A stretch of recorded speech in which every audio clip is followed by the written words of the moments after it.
Pozdravljeni! Danes so zopet na vrsti vaša vprašanja ter pobude. Tokrat izjemno zanimiva tema. Koliko stane bolid Formule 1, kajti v raznih virih lahko prebiramo bistveno različne številke.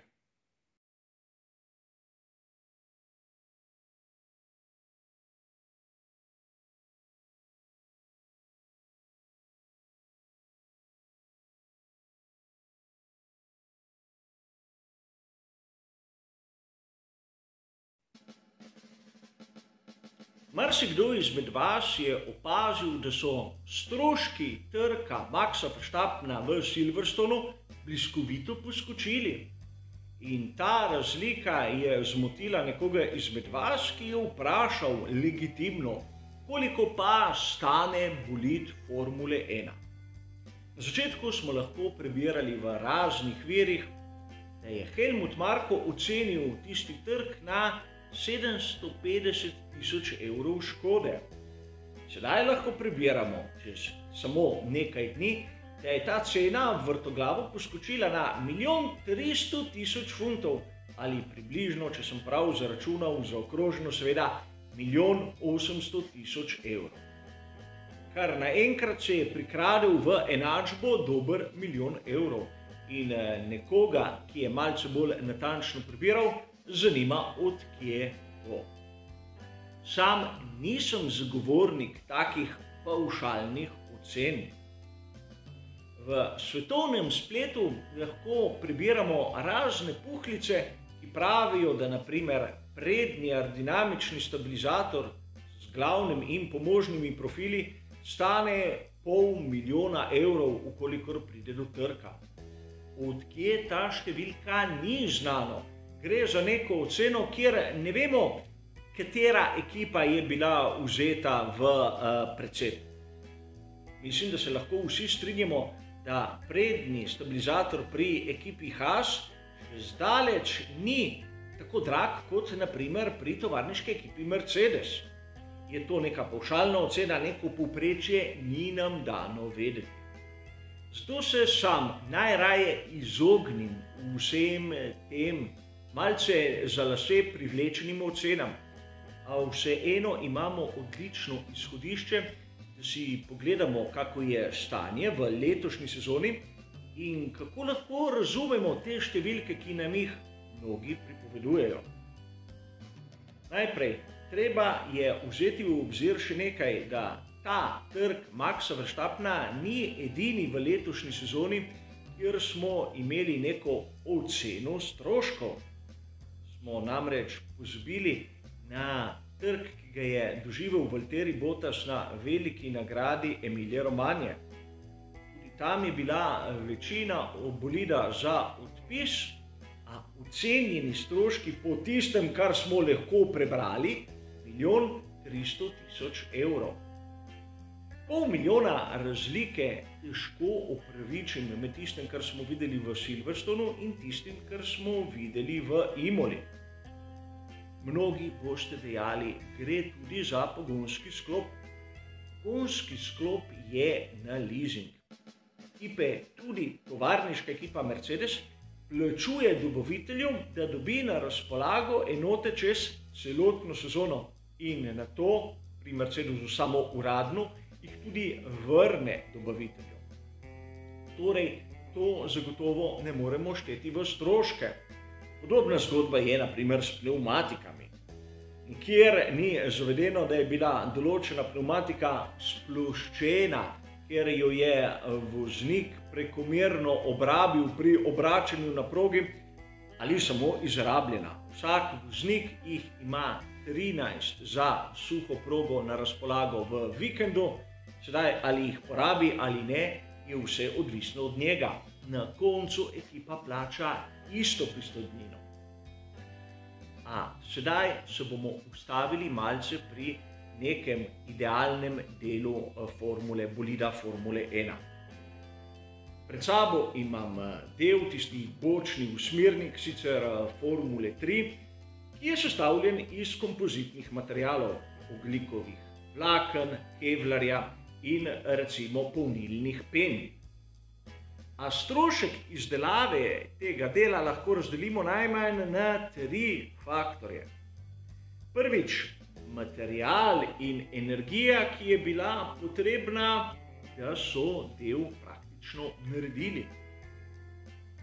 V drugo skupino spadajo vsi tisti stroški, ki so povezani z samim projektiranjem tega dela. Zakaj je tako ukrivljen, zakaj imamo tu ta 2 bočna usmernika, kje je pravo mesto za ta 2 vijaka in še bi lahko našteval. Gre za tisti inženiring, gre za ure v vetrovniku, gre za znanje pridobljeno v preteklosti, ki pomaga inženirjem pri projektiranju. In v tretjem delu ne smemo pozabiti, so tudi vsi režijski stroški. Smemo pozabiti, da za realizacijo nekega dela, kot je ta, je potrebno tudi nabaviti in skladiščiti material. Potrebno ga je dostaviti ekipam, potrebno je imeti kader, ki bo skrbel za to in še bi se našlo marsikaj. Zavedati se moramo naslednjega. Več delov, enakih delov, ki jih naredimo skozi celoto ali daljše obdobje, nižji sta tisti 2 zadnji skupini. Namreč, kolikor naredimo samo en del, so vsi razvojni stroški obešeni nanj. Kolikor jih naredimo na primer 2, se to že porazdeli 50-50. Kolikor jih naredimo 100, je samo 1% tistega generalnega stroška, ki pade na ta del. In podobno, čeprav ne točno tako, je tudi pri tako imenovanih režijskih stroških. Za primerjavo, bolit Formule 2, ki ga izdeluje Dallara, isti proizvajalec, ki je naredil ta del, stane ekipe $500,000 evrov. In za $500,000 evrov dobijo vse, razen motorja, ki ga dobavi Mekator. Sedaj se bomo začeli spraševati, kako je možno, da po eni strani kompleten bolid Formule 2 stane $500,000, pri šasiji Formule 1 pravzaprav ne vemo. Bolidov Formule 2 je kar nekaj. In Dallara porazdeli tiste stroške razvoja na več delov. Ampak tudi letos v svetovnem prvenstvu Formule 1 imamo šasije, ki smo jih videli v resnici lani.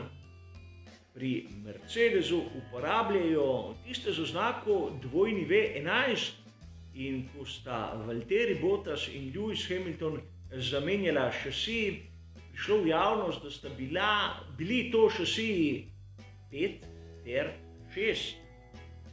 Torej niso imeli nekih dodatnih stroškov. Pri Red Bullu podobna zgodba. Šasija se imenuje RB16B. Torej uporabljajo lanski material in ne nekaj novega, izvirnega, letošnjega z novimi razvojnimi stroški.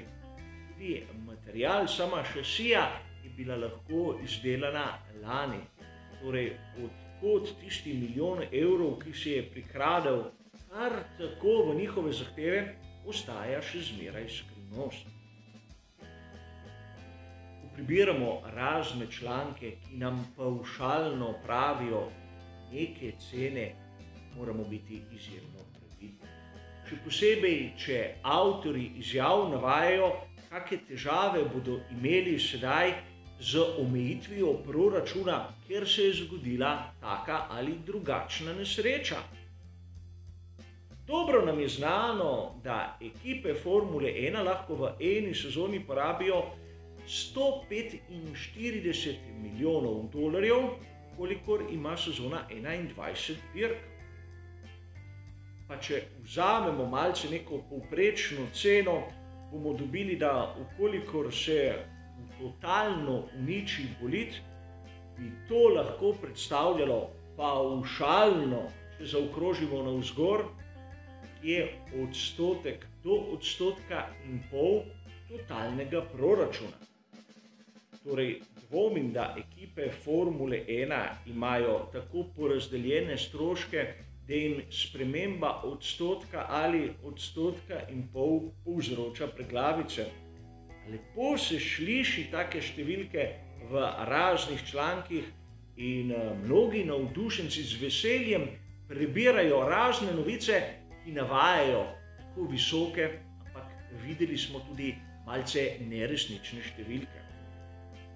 A kar se tiče moje predstave, koliko stane bolid Formule 1, je zaenkrat to vse. Hvala za vašo pozornost ter seveda nasvidenje.